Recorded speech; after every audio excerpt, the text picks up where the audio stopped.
ಅಲ್ಲು ಅರ್ಜುನ್ ಅವರ ವಿಡಿಯೋ ಒಂದು ಇತ್ತೀಚೆಗೆ ವೈರಲ್ ಆಗಿತ್ತು ವೀಕ್ಷಕರೇ. ಗೋವಾದಲ್ಲಿ ತಂಗಿದ್ದ ಅವರು ಜನಸಾಮಾನ್ಯರಂತೆ ನಡೆದುಕೊಂಡು ಹೋಗಿ ಮದ್ಯ ಖರೀದಿ ಮಾಡಿದ್ದರು. ಅವರು ಆಲ್ಕೋಹಾಲ್ ಸ್ಟೋರ್ಗೆ ಹೋಗುತ್ತಿರುವ ವಿಡಿಯೋ ವೈರಲ್ ಆಗಿತ್ತು. ಇದಕ್ಕೆ ಅವರು ಸ್ಪಷ್ಟನೆ ಕೊಟ್ಟಿದ್ದಾರೆ. ಪುಷ್ಪ 2 ಸಿನಿಮಾ ರಿಲೀಸ್ಗೆ ರೆಡಿ ಇದೆ. ಈ ವೇಳೆ ಅಲ್ಲು ಅರ್ಜುನ್ ಅವರು ನಾನಾ ಮಾಧ್ಯಮಗಳಿಗೆ ಸಂದರ್ಶನ ನೀಡುವ ಕೆಲಸ ಮಾಡುತ್ತಿದ್ದಾರೆ. ವಿವಿಧ ಸಂದರ್ಶನಗಳಲ್ಲಿ ಸಿನಿಮಾ ಬಗ್ಗೆ ತಮಗೆ ಇರುವ ಅಭಿಪ್ರಾಯ ಹೊರಹಾಕುತ್ತಿದ್ದಾರೆ. ಅಲ್ಲದೆ ವೈಯಕ್ತಿಕ ವಿಚಾರಗಳ ಬಗ್ಗೆಯೂ ಮಾತನಾಡಿದ್ದಾರೆ. ಈ ಮಧ್ಯೆ ಅವರು ಗೋವಾದಲ್ಲಿ ಆಲ್ಕೋಹಾಲ್ ಖರೀದಿಸಿದ ವಿಡಿಯೋ ಒಂದು ವೈರಲ್ ಆಗಿತ್ತು. ಇದಕ್ಕೆ ಅವರು ಸ್ಪಷ್ಟನೆ ನೀಡಿದ್ದಾರೆ.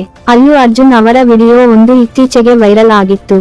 ಗೋವಾದಲ್ಲಿ ತಂಗಿದ್ದ ಅವರು ಜನಸಾಮಾನ್ಯರಂತೆ ನಡೆದುಕೊಂಡು ಹೋಗಿ ಮದ್ಯ ಖರೀದಿ ಮಾಡಿದ್ದರು. ಅವರು ಆಲ್ಕೋಹಾಲ್ ಸ್ಟೋರ್ಗೆ ಹೋಗುತ್ತಿರುವ ವಿಡಿಯೋ ವೈರಲ್ ಆಗಿತ್ತು. ಅನ್ಸ್ಟಾಪಬಲ್ ವಿತ್ NBK ಶೋನಲ್ಲಿ ಈ ವಿಚಾರ ಚರ್ಚೆಗೆ ಬಂದಿದೆ. ಹೋಸ್ಟ್ ನಂದಮೂರಿ ಬಾಲಕೃಷ್ಣ ಅವರು ಈ ಬಗ್ಗೆ ಪ್ರಶ್ನೆ ಮಾಡಿದ್ದಾರೆ.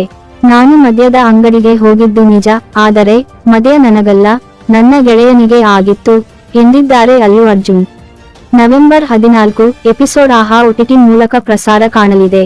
ಅವರ ಗೆಳೆಯ ಕೂಡ ಈ ಶೋಗೆ ಬಂದಿದ್ದರು ಎಂದು ಹೇಳಲಾಗುತ್ತಿದೆ. ಎಪಿಸೋಡ್ ನೋಡಿದ ಬಳಿಕವೇ ಆ ಬಗ್ಗೆ ಸ್ಪಷ್ಟನೆ ಸಿಗಲಿದೆ. ಬಾಲಯ್ಯ ಶೋನಲ್ಲಿ ಅನೇಕ ವಿಚಾರಗಳು ಚರ್ಚೆ ಆಗುತ್ತವೆ. ಬಾಲಯ್ಯ ಅವರು ಫಿಲ್ಟರ್ ಇಲ್ಲದೆ ಸಾಕಷ್ಟು ಪ್ರಶ್ನೆಗಳನ್ನು ಕೇಳುತ್ತಾರೆ. ಈ ಕಾರಣದಿಂದಲೂ ಅವರು ಹೆಚ್ಚು ಸುದ್ದಿ ಆಗುತ್ತಿದ್ದಾರೆ. ಹೀಗಾಗಿ ಅಲ್ಲು ಅರ್ಜುನ್ ಅವರಿಗೆ ಯಾವ ರೀತಿಯ ಪ್ರಶ್ನೆಗಳು ಎದುರಾಗುತ್ತವೆ ಎಂಬುದನ್ನು ಕಾದು ನೋಡಬೇಕಿದೆ. ಅಲ್ಲು ಅರ್ಜುನ್ ನಟನೆಯ ಪುಷ್ಪ 2 ಚಿತ್ರದ ಟ್ರೇಲರ್ ನವೆಂಬರ್ 17 ರಂದು ಪಾಟ್ನಾದಲ್ಲಿ ರಿಲೀಸ್ ಆಗಲಿದೆ. ಯೂಟ್ಯೂಬ್ ಮೂಲಕ ಇದನ್ನು ನೋಡಲು ಅವಕಾಶ ಇದೆ. ಅಲ್ಲು ಅರ್ಜುನ್, ರಶ್ಮಿಕಾ ಮಂದಣ್ಣ ಮುಂತಾದವರು ನಟಿಸಿದ್ದಾರೆ.